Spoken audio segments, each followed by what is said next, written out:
क्या आपके साथ कभी ऐसा हुआ है? आप एक अच्छी सेटअप का वेट करते हैं और इंतजार करते हैं कि कैंडल जैसे ही इस रेजिस्टेंस को ब्रेक करेगी तब हम अपनी एंट्री बनाएंगे।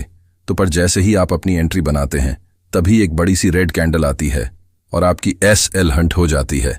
इसे SL हंटिंग कहते हैं और इंडियन मार्केट में 90% ट्रेडर का लॉस कारण भी यही होती है।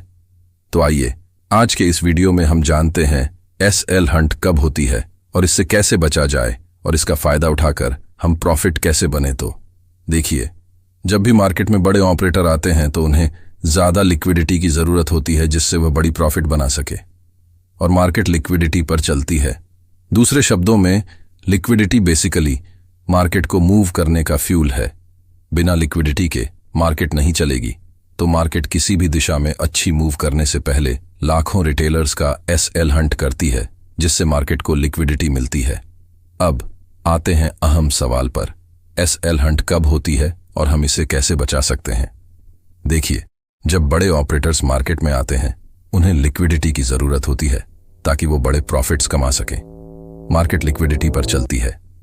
इसका मतलब है जब भी किसी बड़े ऑपरेटर को एक बड़ी डील एग्जीक्यूट करनी होती है तो उसके लिए मार्केट में सफिशिएंट बायर्स या सेलर्स होने चाहिए ताकि वो अपनी डील को एग्जीक्यूट कर सकें। अगर मार्केट में लिक्विडिटी कम हो तो बड़े ऑपरेटर्स अपने ट्रेड्स को एग्जीक्यूट नहीं कर पाते हैं और इससे उनका प्रॉफिट भी कम होता है।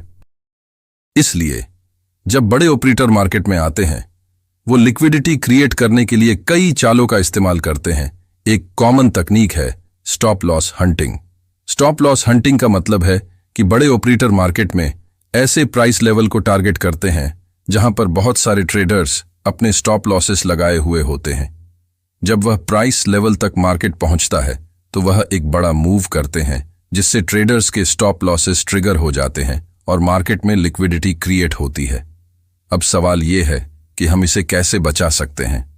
सबसे पहले हमें अपने ट्रेडिंग प्लान को सॉलिड बनाकर रखना चाहिए और इमोशंस पर कंट्रोल रखना चाहिए। स्टॉप लॉसेस लगाने से पहले हमें प्राइस एक्शन और मार्केट सेंटिमेंट को अच्छे से एनालाइज करना चाहिए। अगर हमें लगता है कि मार्केट में स्टॉप लॉस हंटिंग होने की संभावना है तो हम अपने स्टॉप लॉसेस को थोड़ा सा वाइडन कर सकते हैं या फिर उन्हें थोड़ा सा दूर सेट कर सकते हैं। दूसरी बात, हमें मार्केट में हमेशा अवेयर रहना चाहिए और सडन प्राइस मूवमेंट्स को समझने की कोशिश करनी चाहिए। अगर हमें लगता है कि मार्केट आर्टिफिशियली मैनिपुलेट हो रही है तो हमें अपने पोजीशंस को प्रोटेक्ट करने के लिए प्रोटेक्टिव स्टेप्स लेनी चाहिए। तो याद रखिए, स्टॉप लॉस हंटिंग मार्केट का हिस्सा है और इससे बचना हमारे हाथ में होता है। हम अपनी ट्रेडिंग स्किल्स को इंप्रूव करके और मार्केट को अच्छे से समझकर इससे फायदा उठा सकते हैं और अंततः प्रॉफिट अर्न कर सकते हैं। और अब स्टॉप लॉस हंटिंग से प्रॉफिट कैसे बनाया जा सकता है उस पर चर्चा करते हैं। जब हम मार्केट में स्टॉप लॉस हंटिंग को समझने और उससे बचने के तरीके सीखते हैं तब हमें भी ये समझना चाहिए कि इससे कैसे फायदा उठाया जा सकता है। पहले तो हमें मार्केट में होने वाले बड़े मूव्स को एंटिसिपेट करना सीखना चाहिए।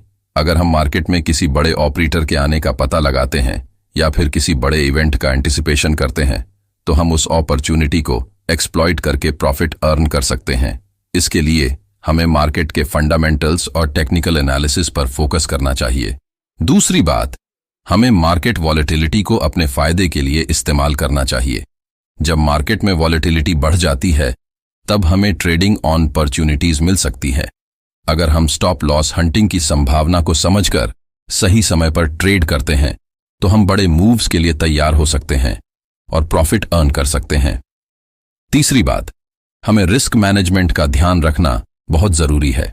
हमें अपने ट्रेड्स को मॉनिटर करते हुए अपने रिस्क को कंट्रोल में रखना चाहिए और ओवर लीवरेज होने से बचना चाहिए।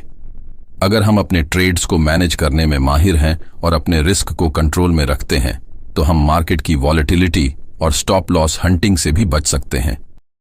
आखिर में एक और महत्वपूर्ण बात है जो हमें ध्यान में रखनी चाहिए। कभी कभी स्टॉप लॉस हंटिंग या मार्केट वॉलेटिलिटी के दौरान हमें अपने पोजीशंस को होल्ड करना पड़ सकता है। इस समय सब्र का इस्तेमाल करना और अपने ट्रेडिंग नियमों का पालन करना बहुत जरूरी है। कभी भी पैनिक में ट्रेडिंग न करें और अपने फैसलों को ध्यानपूर्वक विश्लेषित करें। अंत में यह याद रखें कि हर ट्रेडर को कभी न कभी स्टॉप लॉस हंटिंग या मार्केट मैनिपुलेशन का सामना करना पड़ता है लेकिन जो ट्रेडर्स मार्केट को समझकर सही रिस्क मैनेजमेंट के साथ ट्रेड करते हैं और अपनी कौशल्य को नियमित रूप से सुधारते हैं, वे सफल ट्रेडर्स बन जाते हैं। तो स्टॉप लॉस हंटिंग को समझना और उससे बचने के लिए हमें मार्केट को अच्छे से समझना और अपने ट्रेडिंग स्किल्स को सुधारते रहना चाहिए। इससे हम मार्केट में कामयाबी पा सकते हैं और अपनी ट्रेडिंग यात्रा को सफल बना सकते हैं। कमेंट में जरूर बताएं ये वीडियो आपको कैसी लगी और चैनल को जरूर सब्सक्राइब कीजिए।